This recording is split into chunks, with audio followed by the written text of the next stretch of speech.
How are you? Good. How are you? Everything that you said about technical difficulties, 100% true with me. I was using an old iPhone and I was dialing you from 1930, I guess. This literally happened yesterday, and before then hadn't happened. So had that not happened yesterday, from now on, I'll tell people that I've found that you have to have a certain iPhone, which is crazy. But anyway, I'm so glad we finally connected. Me too. I'm also very glad. Thank you for um, saying all the wonderful things that you said about my books because as I was looking at my old hoopty 1930s phone and listening to you and trying to get onto my wife's account, I was just saying, yes, yes, Zibby, yes, Zibby, yes, Zibby.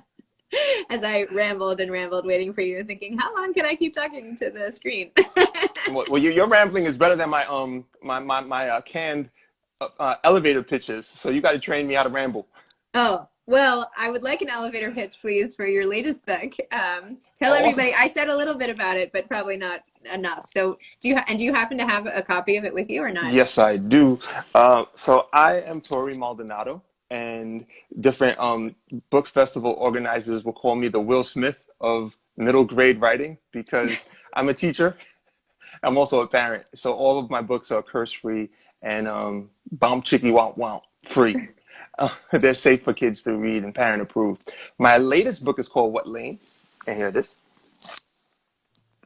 Awesome.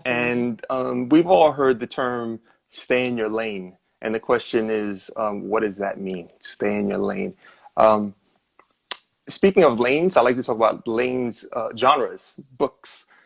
I write vacation books. When you're about to go on vacation and someone says, what's the book that you want to read? I ask myself, is this book too heavy for a vacation? The content, is it too heavy for vacation? Also, is it literally too heavy? This book here, I read this book from my first book, Secret Saturdays, which was 195 pages, to my next book, Tight, which was 177 pages.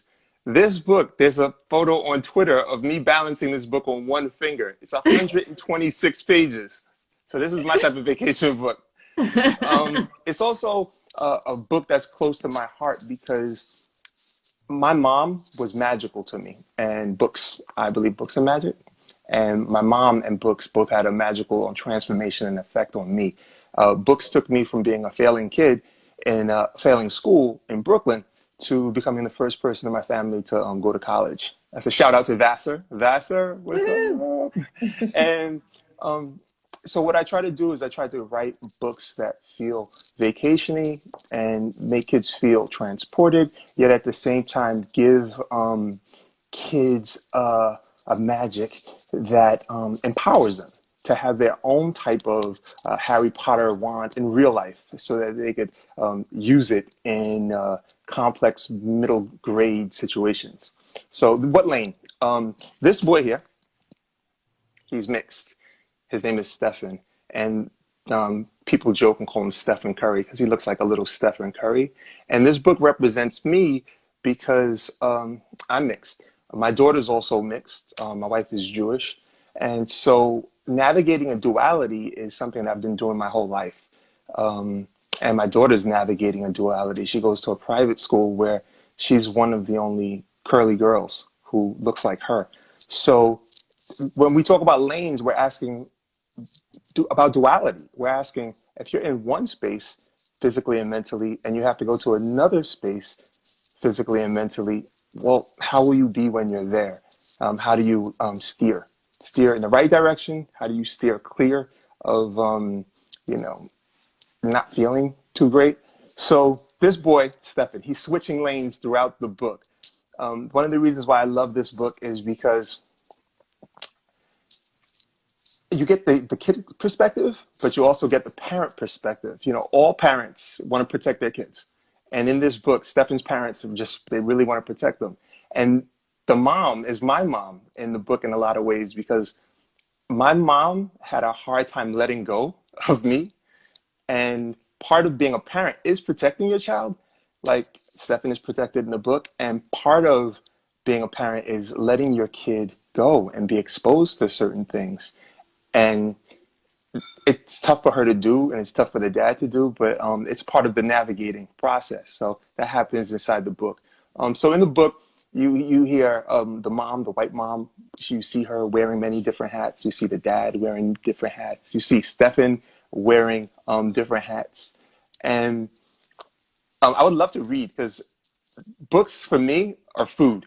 Jessica Seinfeld. She writes these cookbooks, and I love her cookbooks because she slips in these nutrients, but into brownies or to cookies. And that's what I try to do with my books. I try to make my books have conflict resolution lessons and tools for kids, but I don't do it in a way that's corny because over 20 years of teaching has told me that kids will close a book on the first page. So I try to make the book feel like a movie. So can I read something? Yeah, read it. Also, somebody's asking what's the appropriate ages for readers of this book? Okay, so I have to say that if we're ever playing archery and doing bow and arrows, don't pick me for your team.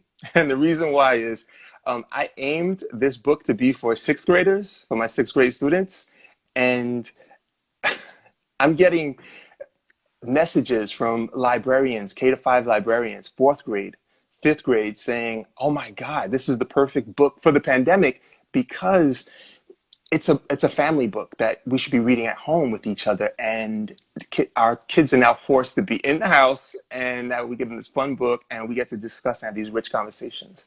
So grades 4 to 5 have been eating it up. If I could share one quick story, this K to 5 librarian, she was book talking it with her students, and a kid asks, "Is this a way back book or is this a right now book?" And an Asian girl raised her hand and said, "This is a right now book because her dad was harassed at the supermarket because of COVID-19. And you see certain harassments happen inside the book where the boy Stefan, he's starting to realize like, wow, I'm being seen differently than my white friends." So Wow. K to 5, but sixth, seventh, and eighth has been loving it too because it got 3 stars so far. I'm so happy. Yeah, Kirkus Review, Publisher Weekly, and also School Library Journal gave it three good for you. stars. I was like, Tori, that what? is that's amazing. You Thank you. go. That's really awesome. I feel a little badly because I have two other people coming on and I'm already a Oh, few minutes late. yeah. So I hate to have you not read because I'm so excited. You have something little you could read or like a You little know what? paragraph or Um, something? even better than that, what everyone could do is if you go to Amazon, there's this icon under the book. It says "Listen to the author," and you could listen to me narrate the book. But please don't email me and Awesome. throw Rotten Tomatoes if you don't like the reading. No, we're gonna love it. You're amazing. I'm so glad our paths crossed and that we got to do this again. It's really Thank fun. you, and thanks for your patience with the glitches. I like expect it these days. It's what it's all about. Okay, so hold up your book one more time so everybody Oh, knows. Torrey sure, Maldonado, What Lane? right Perfect. here. Middle school, fourth, fifth, sixth grade book. Perfect. Thank you, Tori. Thank you so And much. thank your wife for her phone. Oh, thank you. I think I'm gonna go to Sprint and upgrade. It's time. Okay. Bye. Bye.